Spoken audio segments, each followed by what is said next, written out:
From 1963, it's Walt Disney's adaptation of Russell Thorndike's Dr. Syn with the Scarecrow of Romney Marsh. I absolutely loved this when I was a kid. I think it introduced me to Patrick McGoohan, who is one of my all-time favorite actors. I loved everything he ever did. This is one of my very favorite roles that he's in, but I just loved this story. It's different than the books. It's the Disney adaptation, and I love what they did with it here. It's very much like Robin Hood or Zorro. Very old property for you to watch, and I wondered how this played for you. I did like this. I think that this idea of someone like Dr. Syn, and then they're a whole different identity, kind of, at night. I think that's very cool with what they did there. And I think that the theme song is very cool. That's one of my favorite parts, the theme song. And I think that they did a lot good with this. I don't remember ever disliking a part of this. So it's very reminiscent of what Batman would actually become. He's considered, the Scarecrow is considered an outlaw by the government, by the British government. They send General Pugh, who's a military officer, to the coast, to the Dymchurch area, to stop the Scarecrow's smuggling operation and apprehend him. But the people see him as a hero because he helps the poor and he helps them pay their taxes. He even saves some of them from prison, different things that he does.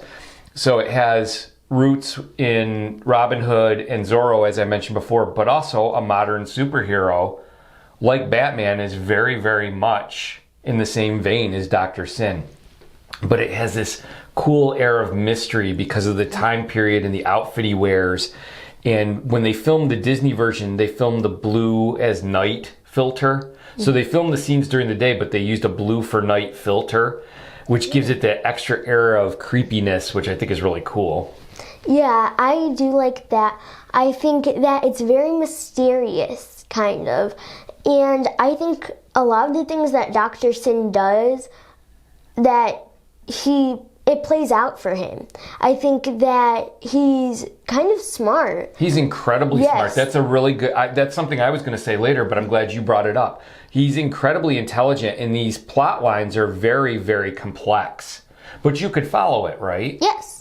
I think that there was one part of this, where he got the soldiers, which aren't on his side, really, to capture. Someone was going to steal something of Dr. Syn's. Right. One of the Scarecrow's men is going to take what they've smuggled in, some of the goods that they've smuggled in for himself, and he's going to run away. In order to both protect that man and stop him from taking away the shipment, he uses the soldiers against the man, but saves the man eventually in court. So it's incredibly complex. He thinks 7 steps ahead at all times, which to me makes him very similar to a modern superhero like Batman. You know, he's got the Bruce Wayne, very refined image of a person of society, but at the same time he has this life at night where he's sort of a vigilante in some ways. Even the part, what did you think about the barn where they have the secret stable underground underneath the barn, and that's where they hide the horses when they're running from like the soldiers? I thought that was really cool. I think some of these little passages and secret doors and stuff, they kind of reminded me of Indiana Jones. Yes, because under the church, he hides people who are on the run from the military or from the law. If he feels that they have a good cause and they ask for sanctuary, he hides them in the catacombs of the church. And then in those catacombs, there's secret passages that he uses to get around. Mipps is his sexton, Mr. Mipps, and he plays Hellspite when he's masked, just as Dr. Syn is masked as the Scarecrow. And let's talk about the costume really quick. Pretty creepy. Yeah, at first I thought it was very creepy, but then I kind of liked it at the same time. They use like a linen face cloth with slits in it, and then they use a different kind of colored material for the nose, and it's really effective looking. It's very creepy. And then he actually even has like a stick along his shoulder line, which is where a real scarecrow would have hung. Right, to make it more believable. To make it look even better in the tattered clothes. As I was saying, Mr. Mipps is his sexton, but he's also one of his loyal men, and he plays Hellspite when he's masked. And then John Banks, who's a young man, he's an altar boy at Dim Church for him, but he's also another one of his loyal followers, and he plays Curlew. And he has kind of a mask that looks kind of like an eagle or a bird of some type. That's even creepy. Yes. That one's even creepier, maybe. Yeah, I think especially the eyes on that one are kind of creepy. One thing this is the only thing that I kind of found confusing with it is Mipps, because I know that John and Dr. Syn would usually work together, and sometimes I would get confused who was the third Scarecrow, I guess. Well, Mipps was often put out to work undercover in different roles. At one point he goes to the inn and he's dressed as a poor farmer with a limp, and he's actually trying to get information out of the press gang. There's the naval press gang that the British have sent there to press into service any able-bodied man from the village. And so he's actually trying to lure them into a trap, but also get information. So the lady who's the innkeeper, she's also got to be in on it because she knows who he is. She knows that's Mr. Mipps, but he's playing a role. And later, when they actually, in the third part, when they have to capture the press gang to get their uniforms so they can go into the Dover castle and rescue the prisoners, she protects the drummer boy from being part of the fight, but also to capture him. And she knows what's going on. I believe I don't know if she knows the identity of the Scarecrow and his men, but she knows that Mipps is working to help the people, and she works with him. There's so many things about this that I like, but I want to focus on Patrick McGoohan for a second, who plays Dr. Syn in the Scarecrow. He plays both roles, and I think he's very effective in both roles. Very believable as both Dr. Syn and as the Scarecrow.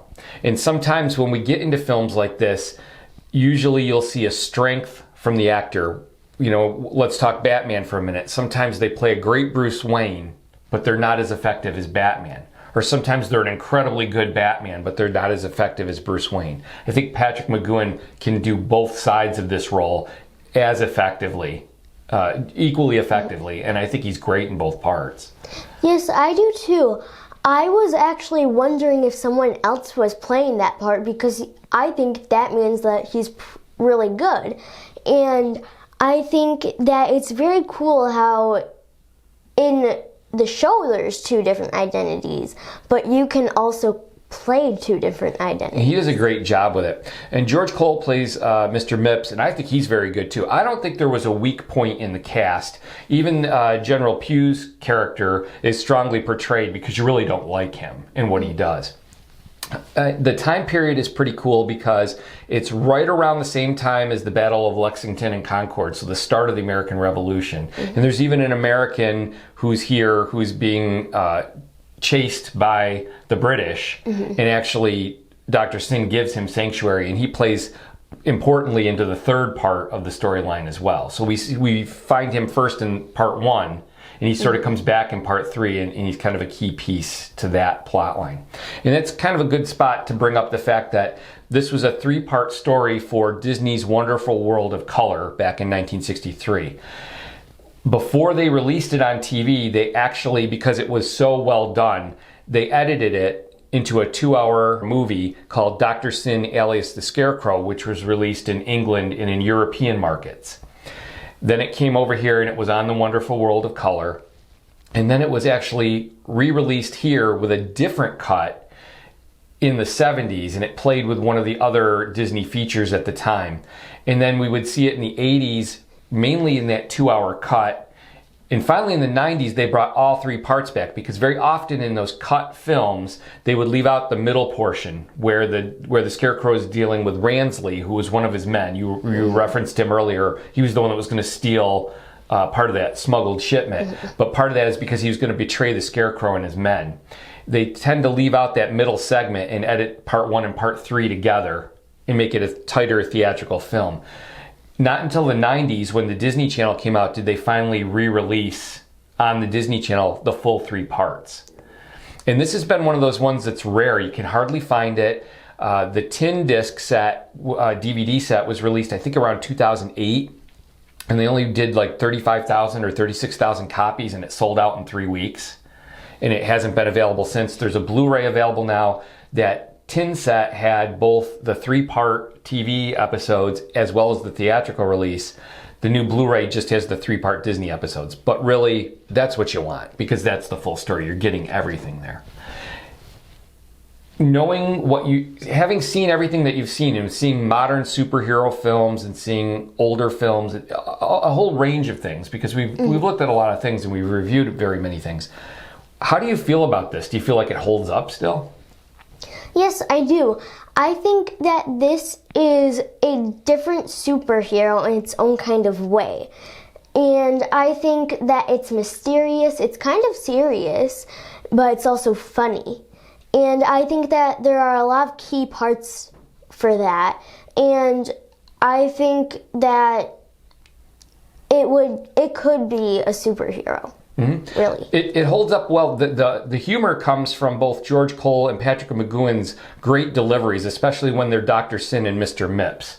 They're able to play some humor there. Not so much when they're in their Scarecrow roles. Really interestingly, my favorite part, there was a movie not too long ago called The League of Extraordinary Gentlemen, which was based on graphic novels by Alan Moore.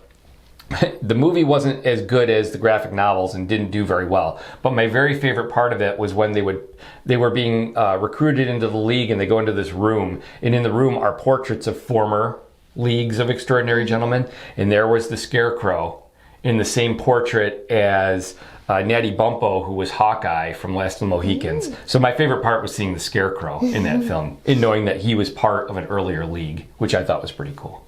That is cool.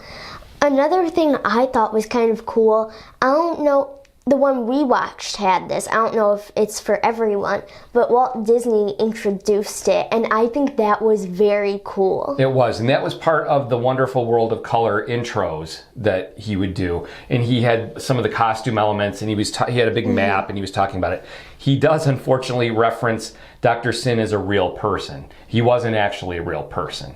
So he came from the mind of Russell Thorndike, who wrote the books. But that's okay, it doesn't matter. It's still a lot of fun. And I think the setting of it really contributes to how interesting and how mysterious it is. And it really lends it a level of imagination that you just wouldn't get in today's CGI world. Personally, that's the way I think about it. All right, anything else? No, I don't think so. All right, for you? This is one to see.